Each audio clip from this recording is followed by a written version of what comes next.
Dear student, मैं अंकित आपके अपने चैनल पे आपका हार्दिक स्वागत करता हूँ।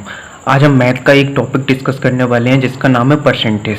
ठीक है, जिसको हिंदी में बोलते हैं प्रतिशत। ठीक है, तो हम इस टॉपिक को बिल्कुल बेसिक से समझेंगे और हाई लेवल तक इसको कॉन्सेप्ट समझेंगे। ठीक है, बिल्कुल बेसिक से लेके हाई लेवल तक हम इसको समझने वाले हैं। तो आप वीडियो में लास्ट तक बने रहना। ठीक है, अगर आपने ये वीडियो लास्ट तक देख ली तो आपको आज के बाद परसेंटेज में कोई भी प्रॉब्लम नहीं होगी और आप परसेंटेज के साथ खेलना सीख जाएंगे। तो आपको बिल्कुल मज़ा आने वाला है इस वीडियो में, इसलिए वीडियो में लास्ट तक बने रहना, क्योंकि मैं स्टार्टिंग में थोड़ा सा डीप कॉन्सेप्ट बताऊंगा आपको। ठीक है, बच्चों वाली चीज़ें भी बताऊंगा। हो सकता है कि आपको स्टार्टिंग में थोड़ा सा बोरिंग लगे, लेकिन जब आप वीडियो को ख़त्म करके जाएंगे तो आपको ऐसा लगेगा कि परसेंटेज तो अब कहीं से भी आ जाए, हम परसेंटेज का क्वेश्चन कहीं से भी आ जाए हम सॉल्व कर लेंगे। ठीक है, ये मैं आपको विश्वास दिलाता हूँ। अब लास्ट तक बस बने रहिए हमारे साथ। ठीक है, तो परसेंटेज हमें समझना है। उससे पहले हम एक बात बोलना चाहते हैं कि जिसने भी अभी तक हमारे चैनल को सब्सक्राइब नहीं किया है तो वो चैनल को सब्सक्राइब कर ले। और सभी से एक रिक्वेस्ट है कि आपको अगर वीडियोस पसंद आती है तो हमें कमेंट में ज़रूर बताया करें कि हाँ हमें वीडियो पसंद आ रही है। ठीक है, तो फिर हम आगे भी ऐसी वीडियोज़ बनाते रहेंगे। ओके, चलिए तो अब हम स्टार्ट करते हैं अपने टॉपिक को, परसेंटेज। ठीक है, परसेंटेज सबसे पहले हमें ये समझना है कि परसेंटेज होता क्या है। तो हम सबसे पहले आपको एक बात बता दें कि परसेंटेज होता क्या है। तो अगर आपके पास अभी जेब में 10 रुपये हैं, कितने रुपए हैं? 10 रुपये। कितने हैं? 10 रुपये। मैंने आपसे कहा कि 10 रुपये मुझे उधार दे दो। अभी आपके पास कितने रुपए हैं? आपके पास अभी 10 रुपये हैं। कितने रुपए हैं? 10 रुपये। तो मैंने आपसे वो रुपए उधार मांगे। ठीक है, मैंने आपसे क्या किया? वो रुपए उधार मांगे। तो आपने कहा कि दे तो दूंगा। तो देखिए, वो रुपए मैंने आपसे उधार मांगे, कितने रुपए? 10 रुपये उधार मांगे। आपने कहा दे तो दूंगा लेकिन 10% के लाभ पे दूंगा। ठीक है, 10% के लाभ पे दूंगा, मतलब हम 10% ब्याज पे देंगे आपको। ठीक है, मैंने आपसे 10 रुपये मांगे, मैंने कहा कि ये 10 रुपये मुझे दे दो। तो आपने कहा दे तो दूंगा लेकिन मैं 10% ब्याज पे दूंगा। तो आप दिमाग में कैलकुलेट करने लगे कि यार कितना पैसा इसको एक साल में देना पड़ेगा 10% के हिसाब से। ठीक है, 10% के हिसाब से कितना पैसा इसको एक साल में वापस करना पड़ेगा। ठीक है, तो देखिए जहाँ परसेंटेज लगा होता है और परसेंटेज लगा होता है तो परसेंटेज जैसे ही हम हटाते हैं बट्टे में क्या आ जाता है? 100 आ जाता है। तो हम इसको जब काटेंगे तो हमारा आंसर क्या आ जाएगा? 1। मतलब 10 रुपये पे 1 रुपया आपको एक्स्ट्रा देना पड़ेगा। मतलब कि 10 रुपये तो आपने दिए ही दिए। ठीक है, 10 रुपये तो आपने दिए ही, और 1 रुपया क्या हो जाएगा? आपका ब्याज। तो जो 11 रुपये हुए वो कितने परसेंट के बराबर हो जाएंगे? 110% के बराबर हो जाएंगे। जो 11 रुपये हुए वो कितने परसेंट के बराबर हो जाएंगे? 110% के बराबर हो जाएंगे। क्यों? क्योंकि 10 तो बराबर किसके थे? 100% के बराबर थे। हम यहाँ से अगर 1% निकालें तो कितना निकलेगा? 10 बटा इतना। तो 1% बराबर कितना आ गया हमारे पास? इतना आ गया, 1/10। ठीक है, 1/10। ये चीज़ क्लियर हो गई, 1/10 आ गया। तो अब हम समझते हैं ये चीज़ यहाँ से, तो इतनी चीज़ क्लियर हो गई होगी। मतलब कि जो भी वैल्यू हमारे पास अभी प्रेजेंट टाइम में है वो अपने आप में क्या है? 100% है। वो अपने आप में क्या है? 100% है। तो ये चीज़ आप बिल्कुल ध्यान से समझ लेना कि वो अपने आप में क्या होती है? 100% होती है। अब मैं आपको एक चीज़ समझाना चाहूँगा। मान लिया, अब मैं आपको समझाना चाहूँगा, मान लिया मैंने कहा कि 20% कोई चीज़ है। मैंने कहा कि कोई चीज़ है 20% है। कितनी है? 20%। ठीक है, 20% का मतलब क्या है कि ये जो परसेंट लगा है हम इसके, तो इसको कैसे लिख सकते हैं? 20/100 लिख सकते हैं। इसका मतलब होता है 100। मैं लिख देता हूँ साइड में, इसका मतलब होता है 100। बिल्कुल बच्चों वाली चीज़ें हैं ये। अभी आपको लगेगा कि सर क्या बता रहे हैं, लेकिन लास्ट तक आप देखना, तभी आपको बिल्कुल कॉन्सेप्ट एकदम क्लियर हो जाएगा। बिल्कुल जीरो लेवल से लेकर चल रहा हूँ मैं। तो इसका मतलब होता है 100। ठीक है, इसका मतलब होता है 100। तो अगर मैं इस को हटाता हूँ तो बटे में 100 लेके आ गया, लेकिन 100 ही क्यों लेके आया? 100 ही क्यों लेके आया? तो देखिए परसेंटेज का परसेंटेज नाम कैसे पड़ा? परसेंटेज का परसेंटेज नाम कैसे पड़ा? सबसे पहले हम ये समझेंगे। देखिए पर का मतलब होता है आउट ऑफ। क्या होता है? Out of. Out of. और सेंट का मतलब क्या होता है? 100। ठीक है, सेंट का मतलब क्या होता है 100, तो परसेंट मतलब 100 में 20, ठीक है, 100 का 20, ठीक है। मैं पूछूं अगर आपसे 100 का 20, देखिए 100 जो वैल्यू है, ये जो वैल्यू है 100, ये 100 तो अपने आप में 100 है। 100 का 20%, 100 का 20%, अगर मैं 100 का 20% निकालना चाहूँ यहाँ से, 100 का 20% निकालना चाहूँ तो ये कितना है 20। 100 का 20% कितना है 20, तो वही 20 तो है, ठीक है, तो वही 20 तो हमने यहाँ लिखा। तो इसको जब हम फ्रैक्शन में लिखना चाहें, इसको काट के, तो 1/5 नहीं लिख सकते हम इसको, 1/5, ठीक है। अब 20% आप देख रहे हो, 100 का जो 20% है वो किसके बराबर है 20 के बराबर है। 100 का जो 20% है वो किसके बराबर है 20 के बराबर है। तो अगर हम 20% को 5 बार जोड़ दूं, अगर मैं 20% को 5 बार जोड़ दूं, इस तरीके से जोड़ देता हूं, 1 2 3 4 5, 20% को कितने बार जोड़ा मैंने 5 बार, और इस 20% की वैल्यू कितनी है 20 प्लस 20 प्लस 20 प्लस 20 और प्लस 20, ठीक है। तो 1 2 3 4 5 बार 20% और 20% को जोड़ा तो 40%, 40% में 20% जोड़ा तो 60%, 60% में 20% जोड़ा तो 80%, 80% में 20% को जोड़ा तो 100%, ठीक है। तो 100% बराबर कितना हुआ यहाँ से 100 रुपये। 100% बराबर कितना हुआ यहाँ से 100 रुपये। 1% बराबर कितना हुआ यहाँ से 100 रुपये। ये चीज़ क्लियर हो गई होगी। 100% बराबर कितना हुआ 100 रुपये। तो अब आपको यहाँ से एक बात तो क्लियर हो गई कि जो चीज़ नीचे होती है, जो भी चीज़ नीचे होगी वो अपने आप में क्या होती है 100%। जो भी चीज़ बटे में होगी, जो भी चीज़ बटे में होगी वो अपने आप में क्या होगी 100%। और जो ऊपर होगी, ठीक है, जो ऊपर होगी वो इस 100% का परसेंटेज होगा। इस 100 का परसेंटेज होगा। इस 100 का परसेंटेज होगा। क्या होगा? इस 100 का परसेंटेज होगा। इस 100 का क्या होगा? परसेंटेज होगा। ये चीज़ क्लियर हुई? ठीक। तो जब आपको ये चीज़ क्लियर हो गई तो अब हम अगर आपको बोलें 25% बराबर कितना होगा, तो आप हमें सिंपल आंसर दे सकते हैं। 25% कितना होगा भाई? हम इस साइन को अगर हटाते हैं तो हम बटे में 100 लिख लेंगे। तो 25 से कम 25, 25 चौको 100, तो 1/4 आ गया। ठीक है। तो मतलब इस 100 की वैल्यू, इस 100 की वैल्यू कितनी है? ये 100 तो मतलब में 100% है। 100 का 25%, 100 का 25% ही तो 25 है। अगर हम 25% को 4 बार जोड़ें, 25%, 25% प्लस 25%, तो ये तो अपने आप में क्या हो गया 100%। और 25% की वैल्यू कितनी है? 25 रुपये तो है। 25, 25, 25 और 25। ठीक है। तो देखिए 100 रुपये बराबर 100% हो गया। ये बात क्लियर होगी आपको। तो ये चीज़ आपके कॉन्सेप्ट में क्लियर करा रहा हूँ आपके। ठीक है। तो अब हम कुछ फ्रैक्शंस लिखेंगे जिसके बाद हमें कोई समस्या नहीं होगी। ठीक है। जिसके बाद हमें कोई भी समस्या नहीं होगी। चलिए, तो एक चीज़ हम पहले और समझ लेते हैं फ्रैक्शन लिखने से पहले हम इसी कॉन्सेप्ट को क्लियर समझते हैं। तो अभी आपको इतनी चीज़ याद रखनी है, इतनी चीज़ याद रखनी है कि जो भी चीज़ बटे में होगी वो अपने आप में क्या होगी 100% होगी। जो भी चीज़ बटे में होगी वो अपने आप में क्या होगी 100% होगी। ठीक है। वो अपने आप में क्या होगी 100% होगी। तो चलिए हम एक चीज़ समझते हैं। मैंने मान लिया 100 रुपये हैं। ठीक है। मैंने मान लिया 100 रुपये हैं। कितने रुपए हैं? 100 रुपये। कितने हैं? 100 रुपये। ठीक है।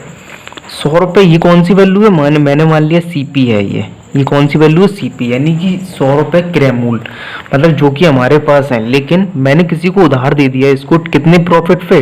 10% के प्रॉफिट पे मैंने उधार दे दिया। तो हमसे पूछ रहा है एसपी की वैल्यू पूछ रहा है। किसकी वैल्यू पूछ रहा है? एसपी की, मतलब विक्रय मूल्य पूछ रहा है हमसे।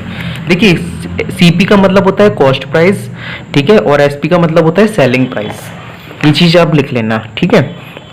अब आप समझना, मैं परसेंटेज पूछ रहा हूँ कि कितना परसेंटेज। तो देखिए हमेशा बटे में क्या होगा, हमारा जो सीपी होगा वही बटे में होगा। ये कौन सी वैल्यू है, सीपी। सीपी हमेशा बटे में होगा। हम परसेंट प्रॉफिट ही तो निकाल रहे हैं, क्या निकाल रहे हैं हम, परसेंट प्रॉफिट। परसेंट प्रॉफिट ही तो निकाल रहे हैं। जब सीपी बटे में है, सीपी क्या है, सीपी हमेशा किस में होगा, बटे में होगा। अभी रुकिए मैं दूसरी तरीके से समझाता हूँ। मैंने मान लिया 100 रुपये थे, इस पे क्या है 10% का हमें क्या हो रहा है, प्रॉफिट हो रहा है। तो हम सीधा सीधा यहाँ से 10% निकालेंगे तो हमें 10 रुपये यहाँ से पता चल गए, ठीक है। और हमारे पास कितने थे, पहले 100 रुपये थे, फिर 10 रुपये हमें प्रॉफिट हो गए, तो 110 रुपये हो गए हमारे पास। कितने रुपए हो गए, 110 रुपये। मतलब जब हमें 10% का प्रॉफिट हो गया तो कितने रुपए हो गए, वो 110 रुपये हो गए। अब हम आपको कुछ वैल्यू लिखवाएंगे, कुछ वैल्यूज लिखवाएंगे, ठीक है, कुछ वैल्यू। तो यही चीज क्या होगा, यही सेलिंग प्राइस होता है, ठीक है। अब हम आपको कुछ वैल्यूज लिखवाने वाले हैं, उनको आप याद कर लेना, जिससे कि आपको परसेंटेज में फिर कोई भी प्रॉब्लम नहीं आएगी, ठीक है। तो परसेंटेज में फिर कोई भी प्रॉब्लम नहीं आएगी। तो देखिए मैं लिखवाने जा रहा हूँ, कुछ फ्रैक्शंस आपको नोट करने हैं, मेरे साथ ही नोट करना है आपको। 1/2 बराबर 50%, 1/3 बराबर 33 सही 1/3%, 1/4 बराबर 25%, ठीक है, 1/5 बराबर 20%, 1/6 बराबर 16 सही 2/3%, ठीक है, 1/7 बराबर 14 सही 2/7%, 1/8 बराबर 12 सही 1/2%, 1/9 बराबर 11 सही 1/9%, और 1/10 बराबर 10%। कुछ वैल्यूज और हैं जिनको भी आपको याद करना है, ठीक है। 1/11 बराबर 9 सही 1/11%, 1/12 बराबर 8 सही 1/3%, ठीक है, 1/20 बराबर 5%, एंड 3/8 बराबर 37 सही 1/2%, एंड 4/7 बराबर 57 सही 1/7%, ठीक है। तो ये वैल्यूज आपको याद रखनी है, ठीक है। अब आप कहेंगे सर हमें रटना पड़ेगा क्या ये वैल्यू, लेकिन नहीं, आपको रटनी नहीं है। आप जैसे जैसे क्वेश्चंस को लगाते जाएंगे तो इतनी वैल्यू आपके दिमाग में ऑटोमेटिक फिक्स हो जाएंगी। लेकिन मैं आपको निकालना भी बता देता हूँ कि कैसे निकालेंगे हम, ठीक है। मैंने मान लिया 1/11 को हमें चेंज करना है 9 सही 1/11% में। तो हम क्या करेंगे, हमने बताया था परसेंटेज में चेंज करने के लिए हम क्या करते हैं, 100 का मल्टीप्लाई। तो जब हमने 100 का मल्टीप्लाई किया तो ये हो गया 100/11। तो जब इसको डिवाइड करेंगे हम तो ये जाएगा 9 बार, बचेगा कितना, एक हम लिख लेंगे ऊपर, किससे डिवाइड किया था, 11 से, तो 11 लिख लिया हमने नीचे और परसेंटेज का साइन लगा दिया। तो देखिए 1/11 बराबर ये आ गया। तो 100 का मल्टीप्लाई करके हम ये वैल्यूज को फाइंड कर सकते हैं, ठीक है। तो अब मैं एक क्वेश्चन लेना चाहूँगा जिससे कि आपको एकदम क्लियर हो जाएगा इसका कॉन्सेप्ट, ठीक है। तो मैं क्वेश्चन लेना चाहूँगा जिससे कि आपको एकदम से कॉन्सेप्ट क्लियर हो जाएगा, ठीक है। एक क्वेश्चन लेना चाहूँगा और वो क्वेश्चन है आपका ये, यदि किसी संख्या में हम उसका 16 सही 2/3% जोड़ देते हैं, हम उसका 16 सही 2/3% जोड़ देते हैं तो हमें 4200 प्राप्त होता है। तो वह संख्या बताइए, क्या कह रहा है वो, यदि किसी संख्या में हम उसका 16 सही 2/3% जोड़ देते हैं तो हमें 4200 प्राप्त होता है। तो वो कह रहा है हमें वह संख्या बताइए। तो ये जो संख्या 4200 है ये तो हमें प्रॉफिट के बाद प्राप्त हो रही है ना, ये कब प्राप्त हो रही है हमें? प्रॉफिट के बाद प्राप्त हो रही है। ठीक है, ये कब प्राप्त हुई है हमें? प्रॉफिट के बाद प्राप्त हुई है। ठीक है, लेकिन हमें तो क्या करना है, हमें तो प्रॉफिट से पहले वाली संख्या निकालनी है। वो कह रहा है, देखिए मान लिया मैंने कहा कि कोई भी वैल्यू थी हमारी 100 रुपए थी, 100 रुपए थी। यदि किसी संख्या, मैंने मान ली वो संख्या कितनी थी? 100 थी। मैंने मान लिया वो संख्या थी 100 रुपए। उस संख्या में 16 सही 2/3% का क्या हो गया? प्रॉफिट हो गया। मतलब इसको क्या लिख सकते हो आप? 50/3 नहीं लिख सकते हो, क्योंकि देखिए इसमें इसका मल्टीप्लाई करोगे, 16 तिया 48 और 2 50/3। अब परसेंटेज का साइन है तो अपॉन में ये आ जाएगा। तो इस तरीके से हम इसको फाइंड कर सकते हैं, तो 50/3 ही ये आ जाएगा। ठीक है, लेकिन हमें इस तरीके से नहीं करना है, हमें इस तरीके से नहीं करना है। हमें क्या करना है, अब हमने जो फ्रैक्शंस निकालना सीखी थी, हमें उनका यूज करना है। देखिए फ्रैक्शन से हम कितनी जल्दी क्वेश्चन का आंसर देते हैं, आप सोच भी नहीं सकते, आप सोच भी नहीं सकते, है ना। तो सबसे पहले हम क्या करें, सबसे पहला हमारा काम है कि हमें फ्रैक्शन पता होनी चाहिए इसकी क्या है। अब आप कहेंगे सर आपने लिखाई थी पीछे, अब आप पीछे पेज पलट के देख रहे होगे, इसकी फ्रैक्शन क्या होगी? 1/6 होगी। ठीक है, देख लीजिए आप, इसकी फ्रैक्शन क्या होगी? 1/6 होगी। ठीक है, आप पेज में देख लेना जैसे मैंने पीछे लिखाया था। लेकिन अगर हमें मान लो याद नहीं है फ्रैक्शन, फिर क्या करेंगे हम? तो हम इनका मल्टीप्लाई कर लेंगे। तो इसका इसमें 48 और 2 50/3 हो गया, ये 50/3 और परसेंटेज का साइन है तो बटे में कितना आ जाएगा? 100 आ जाएगा। तो देखिए जब इसको आप काटेंगे 1 0 से 1 0 जाएगा, 5 बन जा 1 और 5 2 जा 10। ठीक है, तो ये क्या हो जाएगा? 1/6 हो जाएगा। कितना हो जाएगा? 1/6। और आप अगर पीछे देखेंगे तो हमने इसकी वैल्यू 1/6 ही तो लिखी थी, हमने इसकी वैल्यू कितनी लिखी थी? 1/6 ही तो लिखी थी। अब आप कहेंगे कि यार सर हमें तो ये क्वेश्चन सॉल्व करना है, अब ये क्या करा रहे हो? अब आप देखना, इसी से हमारा आंसर आ जाएगा। कैसे आएगा आंसर? हमने आपसे बोला था परसेंट का मतलब क्या होता है, हमने आपसे बोला था परसेंट का मतलब, इसका मतलब तो होता है 100 और इसका मतलब होता है आउट ऑफ, आउट ऑफ मतलब 6 में से इतने। हम लोग मार्क्स भी तो कभी कभी लिखते हैं तो परसेंटेज में तो लिखते हैं कि यार हमारे 100 में से 33 नंबर आए, हमारे 100 में से 40 नंबर आए। तो जो 100 होता है वो हमारा क्या होता है? वो अपने आप में क्या होता है? 100% होता है। ठीक है, अब हमारे 40 नंबर आए तो वो कितना हो गया? 40% हो गया। तो उसी तरीके से ये वैल्यू हमने फ्रैक्शन में लिख दी। तो ये जो 6 है ये अपने आप में क्या होगा? ये अपने आप में 100 होगा। और ये 1 क्या है? ये हमारा क्या है? प्रॉफिट। तो एक बात बताओ, अगर हमने कोई चीज 6 रुपए की खरीदी, कोई चीज हमने 6 रुपए की खरीदी, कोई चीज 6 रुपए की खरीदी, अगर हम उसको 1 रुपया के प्रॉफिट पे बेच दें तो वो कितने की बेचेंगे? तो हम सिंपल सा आप बोलोगे सर 7 रुपए की बेच देंगे। तो 6 और 1 कितने होते हैं? 7। ठीक है, 6 और 1 कितने होते हैं? 7। लेकिन ये वैल्यू 7 नहीं है, ये अब एक्चुअल वैल्यू क्या है? 4200। क्या है एक्चुअल वैल्यू? 4200। ठीक है, अब इस 7 से कितने गुना ज्यादा है 4200? इस 7 से कितने गुना ज्यादा है 4200? तो हम क्या करते हैं, डिवाइड करके देख लेंगे, ये जाएगा 600 बार। ठीक है, देखिए डिवाइड करके देख लीजिए आप, 7 से जब इसको डिवाइड करोगे तो 7 छंग 42 और ये 0 2 0 उतारोगे तो 2 0 यहाँ भी आ जाएंगे। ठीक है, 2 0 उतारोगे तो 2 0 यहाँ भी आ जाएंगे। तो ये क्या हो गया? 4200। 4200 हो गया। कितने गुना ज्यादा था? 600। कितने गुना ज्यादा था? 600। तो ये भी कितने गुना ज्यादा होगा? 600 गुना ज्यादा होगा। ये भी कितने गुना ज्यादा होगा? 600 गुना। तो इसका इसने मल्टीप्लाई किया तो हमारा आंसर कितना आ गया? 3600। ठीक है, तो वही तो वो पूछ रहा है। यदि किसी संख्या में हम उसका 16 सही 2/3% जोड़ दें, उसका 16 सही 2/3% जोड़ दें तो हमें 4200 प्राप्त होता है। तो वह संख्या बताइए, तो वह संख्या क्या है? 3600। 3600 में ही हमें क्या जोड़ना था? 16 सही अगर हम 2/3% जोड़ देंगे, 16 सही, इसका 16 सही 2/3% अगर हम जोड़ देंगे तो हमें क्या वैल्यू मिल जाएगी? 4200 मिल जाएगी।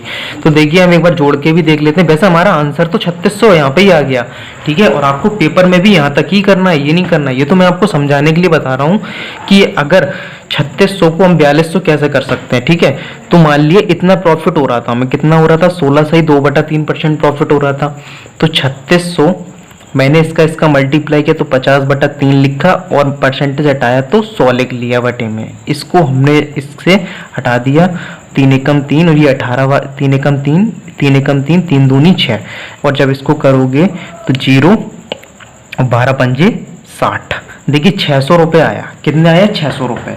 और हमारा सीपी कितना था, देखिए इसकी वैल्यू कितनी आई, 600 रुपये तो आई है।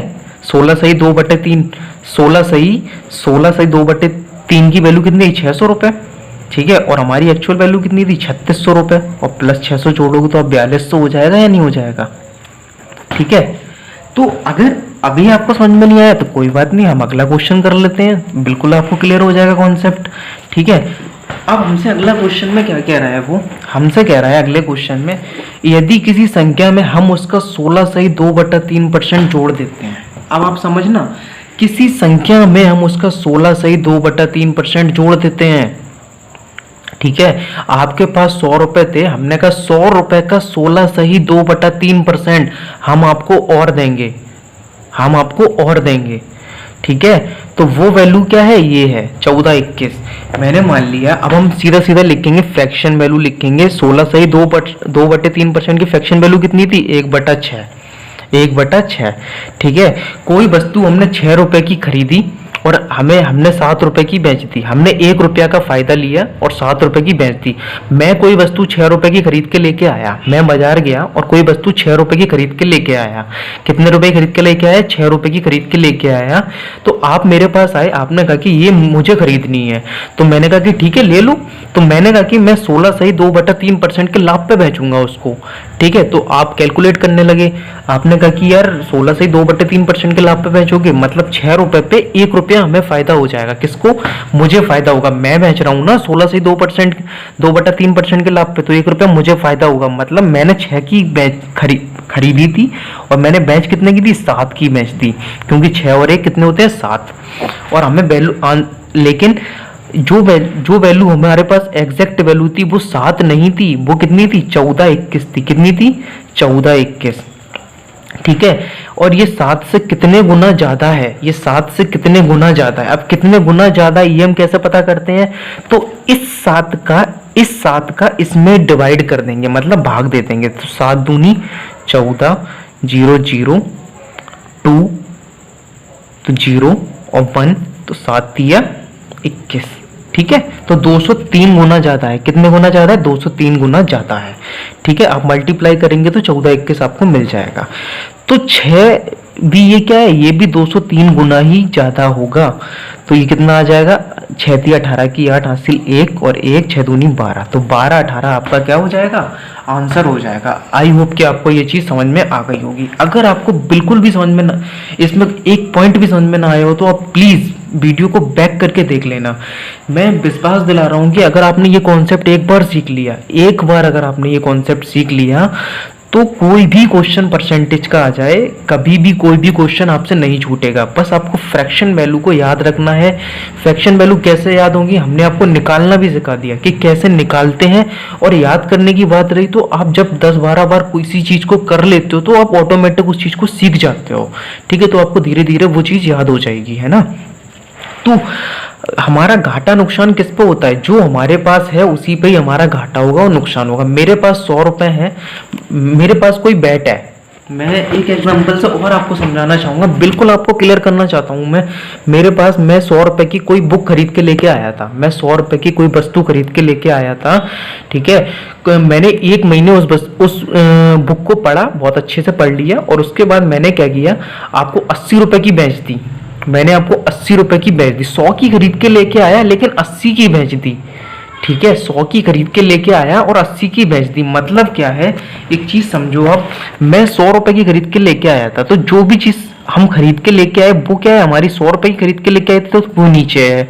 ठीक है, मतलब सेंट वाली चीज है ना, परसेंटेज से समझाया था ना मैंने आपको उस चीज से। तो जो भी चीज हम 100 रुपए की खरीद के लेके आए थे, हमने आपको कितने की बेची, हमने आपको 80 की बेची। कितने की बेची, 80 की। हमें कितना घाटा हो गया, हमें 20 रुपए का घाटा हुआ। कितने का घाटा हुआ, हमें 20 रुपए का घाटा हुआ। ठीक है, हमें कितने का घाटा हुआ, हमें 20 रुपए का घाटा हुआ। तो यही चीज है, इसी चीज पे, इसी वैल्यू पे आपको घाटा भी होगा, इसी वैल्यू पे आपको नुकसान भी होगा। ये चीज आप दिमाग में बिठा लो। ठीक है, तो अब हम आपको समझा देते हैं। 14 सही 2/7% बराबर 14 सही 2/7% बराबर होता क्या है, 14 सही 2/7% बराबर क्या हो जाएगा, 1/7। ठीक है, क्या होगा, 1/7। मतलब किसी चीज को अब हम 7 रुपए की खरीद के लेके आए थे, 7 रुपए की खरीद के लेके आए थे, लेकिन हमने इतने लॉस पे बेच दिया। कितने लॉस पे बेचा, 14 सही 2/7% के नुकसान पे बेच दिया। हमने कहा यार तुम ले जाओ, नुकसान कर लिया हमने अपना। हमने कहा ठीक है आप ले जाओ, कोई दिक्कत नहीं। तो क्वेश्चन पढ़िए आप, यदि किसी संख्या में से हम उसका 14 सही 2/7% घटा देते हैं। क्या किया कि इस 7 में से हमने 14 सही 2/7% घटा दिया, तो वह संख्या ज्ञात करें। तो जब हम 14 सही परसेंट, तो कितना घटाया, 14 सही 7% का मतलब 1 रुपया हमें नुकसान हो गया। कितना नुकसान हो गया, 1 रुपया हमें नुकसान हो गया। तो वो चीज हम 7 की खरीद के लेके आए थे, तो हमारी कितने की बेचेंगे, अब हम उसको 6 की बेचेंगे। तो ये वैल्यू 6 नहीं है, ये वैल्यू है 1224, क्योंकि क्वेश्चन में तो हमें 1224 दे रहा है। तो अब हम 1224 कितने गुण 6, ये 6 से ये 1224 कितने गुना ज्यादा है, तो हम डिवाइड करके देख लेते हैं। 6 दूनी 12, 0 0 2 0 4, 6 चौको 24। ठीक है, तो ये 204 गुना ज्यादा है। कितने गुना ज्यादा है, 204 गुना ज्यादा है। तो ये 7 भी 204 गुना ज्यादा होगा। मतलब 7 चौको 28 और 2 7 दूनी 14, 14 28 की हम बुक। मतलब यहाँ से एक चीज क्लियर हो रही है कि हमने 1428 रुपए की वो चीज खरीदी थी और हमने बेची कितने की, 1224 की बेची। हमने 1428 रुपए की वो चीज खरीदी थी और 1224 रुपए की बेच दी। ठीक है, तो ये चीज अब आपको क्लियर हो गई होगी। मतलब अब आप समझ सकते हो कि जो चीज हमारी नीचे होगी, ये वाली 1/7 है ना, तो इसी पे ही घाटा भी होगा और इसी पे भी नुकसान होगा। यही चीज है पकड़ने वाली। यहाँ से क्वेश्चन को पकड़ लो। यहाँ से अगर आपने ये चीज पकड़ ली तो आप कोई भी क्वेश्चन आ जाए, कभी भी आपसे कोई भी क्वेश्चन नहीं छूट सकता। ठीक है, कोई भी क्वेश्चन आपसे नहीं छूट सकता। कोई मतलब नहीं है, हमें कोई भी वैल्यू दे दी जाए, सारे आंसर निकल के आ जाएंगे। ठीक है, तो यहाँ से आंसर 1428 आ गया हमारा। ये चीज क्लियर हुई। तो हमारा घाटा और नुकसान इसी वैल्यू पे होगा जो बटे में होगी, इसी वैल्यू पे होगा जो बटे में होगी। फ्रैक्शन लिखाने का हमारा मकसद बस इतना ही था कि आप बटे वाली वैल्यू को समझें, बटे वाली वैल्यू को समझें। ठीक है, तो आई होप कि आपको ये कॉन्सेप्ट क्लियर हो गया होगा। अगर आपको थोड़ी सी भी कंफ्यूजन हो रही है इस कॉन्सेप्ट में तो प्लीज़ हमें बताएं कमेंट बॉक्स में, हम उसको दोबारा से समझाएंगे और नेक्स्ट वीडियो में इससे भी अच्छे हाई लेवल के क्वेश्चन लेके आएंगे, जो कि आपके कंपटीशन लेवल के एग्जाम में आपसे बहुत ज़्यादा पूछे जाते हैं। आपसे फिर आपको परसेंटेज में कोई भी समस्या नहीं होगी। ठीक है, बस आप इस कॉन्सेप्ट को पकड़ लीजिए, समझ लीजिए इस कॉन्सेप्ट को। ठीक है, तो मैं आपसे गुजारिश करना चाहूँगा कि आप हमें कमेंट बॉक्स में ज़रूर बताएं कि आपको ये वीडियो कैसी लगी। ठीक है, और हमें बताएं कि कॉन्सेप्ट समझ में आया या नहीं आया। बहुत मेहनत से ये वीडियो बनाई है, तो प्लीज़ कमेंट बॉक्स में बताना ना भूलें, प्लीज़। ओके, तो थैंक यू।